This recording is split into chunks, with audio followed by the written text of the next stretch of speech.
கிறிஸ்துக்குள் எனக்கு பிரியமானவர்களே, இன்று தவக்காலத்தில் 5ஆம் வாரத்திலே நாங்கள் திங்கட்கிழமைக்கு கால் பதிக்கின்றோம். எனக்கு பிரியமானவர்களே, இன்று நாளிலே இறை வார்த்தையை வாசிக்கின்ற பொழுது, இன்று நாளிலே முதலாம் வாசகத்திலே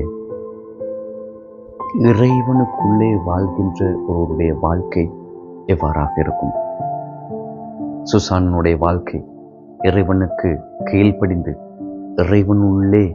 இறைவனுக்கு மாத்திரமே சேவை செய்ய வேண்டும் என்ற எண்ணத்தோடு வாழ்கின்ற சுசானாவுடைய வாழ்க்கை எவ்வாறு ஆண்டவர் அந்த பெண்ணை பாதுகாத்தார் என்று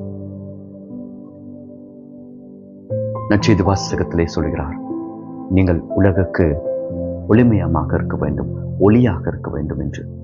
அப்படியானால் இந்த சுசன்னா மற்றவர்களுக்கு ஒரு ஒளியாக தன்னுடைய வாழ்க்கையை மாற்றியமைத்தார்.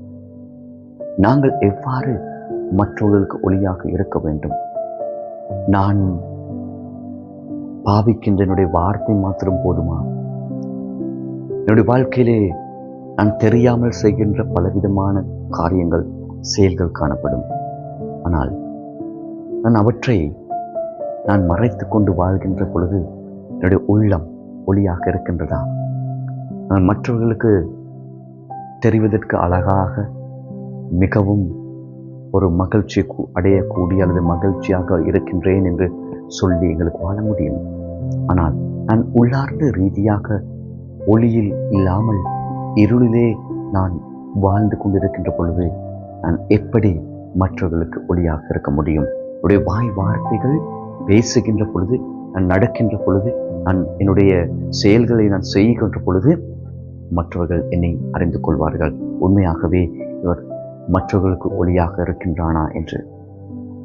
இயேசுனுடைய வாழ்க்கையிலே மற்றவர்களுக்கு ஒளியை கொடுப்பதற்காக தன்னை தன்னுடைய வாழ்க்கையை முழுமையாக அர்ப்பணித்து அவரை நாங்கள் பின் தொடர்கின்றவர்களாக இருக்கின்ற பொழுது அவருடைய வாழ்க்கையிலே நாங்கள் பலவிதமான இன்னல்களை சந்தித்தவர்களாக இருப்பினும் நாங்கள் ஒவ்வொரு நாளும் அந்த இருளிலே சூழ்ந்து இருக்கின்றவர்களாக இல்லாமல் ஒளியை நோக்கி மற்றவர்களுக்கு ஒளி கொடுக்கக்கூடிய இறைவனுக்குள்ளே ஒளியாக இருக்கக்கூடியவர்களாக எங்களை மாற்றியல்ல வேண்டும் என்று இந்நாளிலே இறைவனை பார்த்து மன்றாடுவோம்.